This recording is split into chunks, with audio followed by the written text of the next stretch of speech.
Alors moi c'est Flavia, je suis de Perpignan. À ce jour je suis aide-soignante. Donc j'ai effectué ma formation d'aide-soignante il y a 1 an maintenant. Pendant cette formation, j'ai rencontré diverses difficultés financières, la mobilité aussi, au mode de garde aussi, parce que j'ai une petite fille de 3 ans. Donc j'ai été suivie par ma conseillère Pôle emploi, Madame Saïdani, et mon assistante sociale aussi, Madame Rotin. L'accompagnement global est un dispositif qui a été mis en place en 2016 et qui est copiloté par le département et Pôle emploi. Donc les professionnels de Pôle emploi et les professionnels du département accompagnent conjointement le demandeur d'emploi. L'un pour lever les freins liés à l'emploi et l'autre les freins liés aux chances sociales. Dans le cadre de ce dispositif, le département est un acteur clé. Il joue un rôle essentiel dans la levée des freins périphériques et il s'investit pleinement sur ce dispositif à travers l'ensemble des professionnels qu'il mobilise sur le terrain. Donc il mobilise des assistants sociaux, des conseillers d'insertion et des référents accompagnement global arrivés depuis quelques mois. Ces professionnels sont pleinement investis sur le terrain, effectuent des diagnostics partagés avec les professionnels de Pôle emploi pour identifier les demandeurs d'emploi qui pourraient relever de ce dispositif. Ils les accompagnent sur des périodes de 6 mois, renouvelables une fois, pour pouvoir les insérer professionnellement.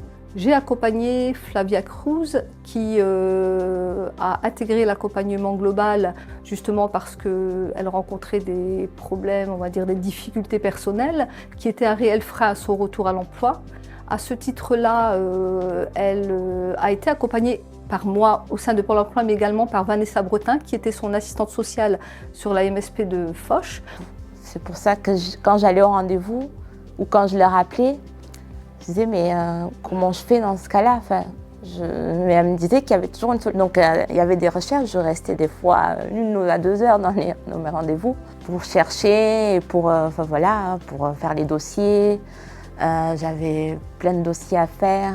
Tout ça, c'était fatigant aussi moralement pour moi.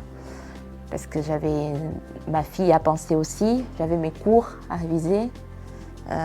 C'était une formation très intense. Nous avons eu plusieurs entretiens tripartites qui ont permis de poser les choses, de rassurer Flavia, de lui permettre de s'investir dans son accompagnement et dans son projet professionnel, puisqu'elle voulait être aide-soignante. J'ai fait confiance en fait. J'ai fait confiance à ma conseillère, Pôle emploi, à mon assistante sociale aussi. Et finalement, au fur et à mesure que j'avançais, comme j'avais des bonnes réponses aux aides qui étaient sollicitées, ça me permettrait de me dire bon, je continue, je peux peut-être m'en sortir.